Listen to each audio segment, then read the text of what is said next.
This channel does not promote any violent, harmful, or illegal activities. All content provided by this channel is meant for an educational purpose only. Top quality और consistent performance के लिए सिर्फ silver pumps नाम याद रखना।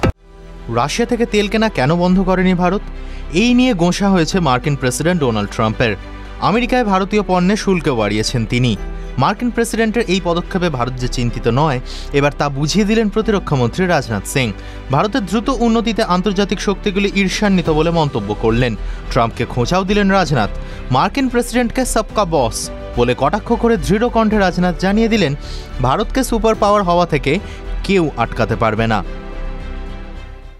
सबके बास तो हम हैं।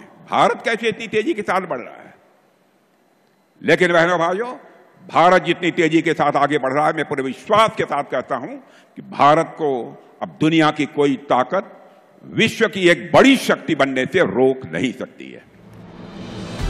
রবিবার মধ্যপ্রদেশে এক অনুষ্ঠানে ট্রাম্পকে খোঁচা দিয়ে রাজনাথ বলেন, ভারতের উন্নতি হজম করতে পারছে না কিছু লোক, তারা এটা ভালোভাবে নিচ্ছে না, ভাবছে সবার বস তো আমি।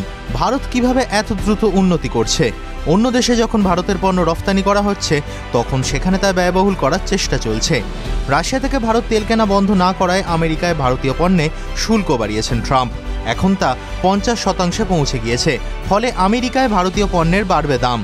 রাজনাথ বলেন, ভারতীয় পণ্যকে অন্য দেশে দামি করে তা পরিত্যাগ করার চেষ্টা চলছে। এরপরই তিনি বলেন, কিন্তু যে গতিতে ভারত এগিয়ে চলেছে, আমি আপনাদের নিশ্চিত করছি কোনো আন্তর্জাতিক শক্তি ভারতকে সুপার পাওয়ার হওয়া থেকে আটকাতে পারবে না। कुछ लोग हैं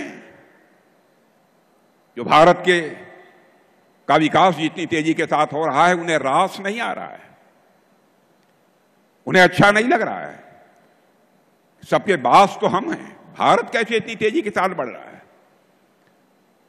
और बहुतों के द्वारा यह कोशिश की जा रही है कुछ ऐसा किया जाए ताकि भारत में भारतवासियों के हाथों से जो चीजें तैयार होती हैं वह दुनिया के देशों में जाएं, तो उन देशों में बनने वाली चीजों से वह महंगी हो जाएं, ताकि भारत की धरती पर भारतवासियों के हाथों से बनी हुई चीजें जब महंगी हो जाएंगी तो दुनिया के दोस्त लोग उसे नहीं खरीदेंगे।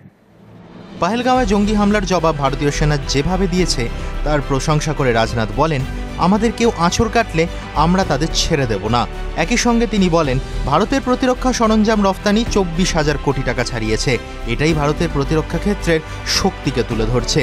প্রতিরক্ষা ক্ষেত্রে স্বনির্ভর হওয়ার অঙ্গীকারের জন্যই এটা সম্ভব হয়েছে। TV9 Bangla digital.